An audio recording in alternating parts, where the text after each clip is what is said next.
Plenty of heat and plenty of humidity today, and even though we didn't have a heat advisory issued for the Midlands, there were parts of South Carolina that did see a heat advisory. Officially, we made it to 99 degrees. Looking at some of these high temperatures today, there were triple digits out there.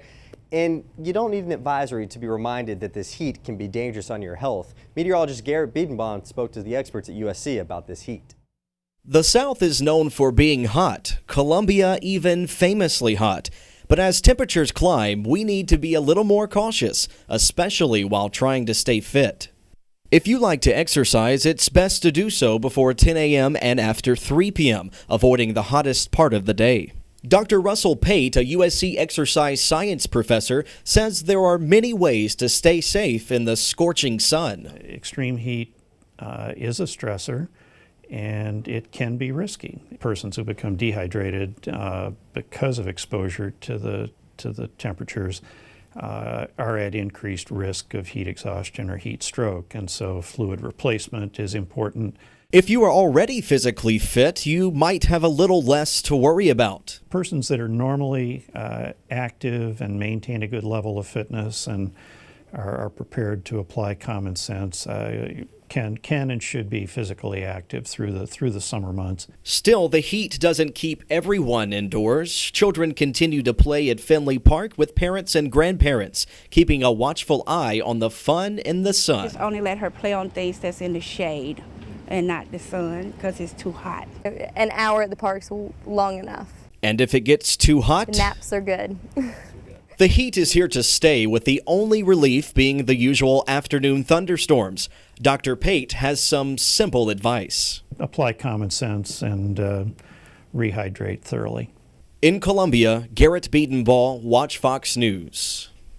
And I think that little girl said it best there with that after having some water. I got to tell you folks, the heat, it's here to stay. The rain showers that fired up today, unfortunately, not taking enough of that energy out of the atmosphere to help make things a little more bearable. Here it is on Skywatch Doppler radar. The line now drifting south. We're left with a few sprinkles here and there and some clouds, but let me get you into real-time conditions on the storm activity right now, just so you can get a better feel for where this is currently.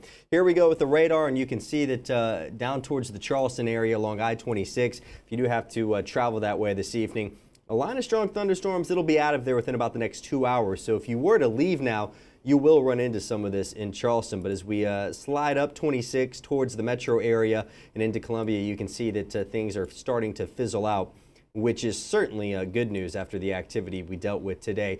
Taking a look at Future Watch, again, for us, things are done. The red shading over Charleston indicating the heaviest of this activity. That will continue to push out over the next about 2 hours or so, which is good, as you can see on Skywatch Future Watch. Switching to the Skywatch WeatherBug Network, and I put up Sullivan's Island's fire department camera, and just not seeing the flashes of lightning we were seeing a second ago. It's quite the light show down there, but things at this time, of course, not showing up with those lightning strikes we were seeing a moment ago. I'm sure the second that we change slides, we'll start to see quite a light show out there again. Looking at the temperatures, Manning Regional at Davis Station over in Clarendon County, 77 after a high of 99. Everyone in the 70s after highs in the mid to upper 90s today. And what helped to prevent most of us from reaching that century mark, look at the rain gauge. Manning, 2/10, almost 3/10 of an inch of rainfall, just shy of 3/10 of an inch of rain in Ridgeway at the SCANA site. Newberry at a 1/4 of an inch and just over 6/10 of an inch in Orangeburg. So that helped out some, but just not a whole lot, as it didn't really drain all the energy out of the atmosphere. It's still muggy out there, and that trend will continue as we head through the overnight hours. Here's Future Watch, and we've got a weak trigger mechanism, this boundary that's set up right over us, so it's not going anywhere. As we head into tomorrow, we'll see more potential for heating of the day thunderstorms. Not overnight, though. Again, all that should be fizzled out.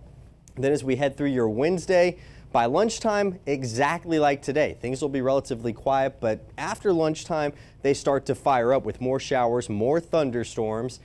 Some could be severe with the gusty wind and some small hail. You can never rule that out with this scenario. And then once we hit sunset, we'll start to see this activity fizzling out. So plenty of heat and humidity out there as we head through the next couple of days. Tonight, not exactly the most pleasant night unless you're a warm weather fan. From 81 at midnight to 74 by 6 a.m. Mostly clear out there. Then as we head through the day tomorrow, I'm looking for temperatures to stay just shy once again of the century mark. We made it to 99 today. I do think we'll top out again at 99 with some scattered showers and thunderstorms. Southwest winds at 5 to 10 throughout the day. Here's your 7-day forecast. I think we're right at 100 degrees come Thursday. And then, hey, we cool down mid-90s as we roll into next week. The rain and thunderstorm chances are lingering as well. Also, wanted to say welcome. We have a new watcher this evening. This is Landon Snellgrove. He's raising the roof right there. Mom, Christy, and Landon doing great, but you know, we consider you all our family, so we want to welcome our newest watcher. What a It looks like you put him to sleep. He's just raising the roof right now. Is that what it is? He is raising the roof. He's That's what I excited think. to be watching Watch Fox. He is too Well, cute, huh? congratulations to them. Very What is it, a exciting. few days or a few hours? Sunday at 2:36 p.m. Oh, wow. was when he was You born. know all the so specifics. we really have a new watcher. Exactly. Yep. Welcome to the world. Thank Yes, you so much, welcome. Henry.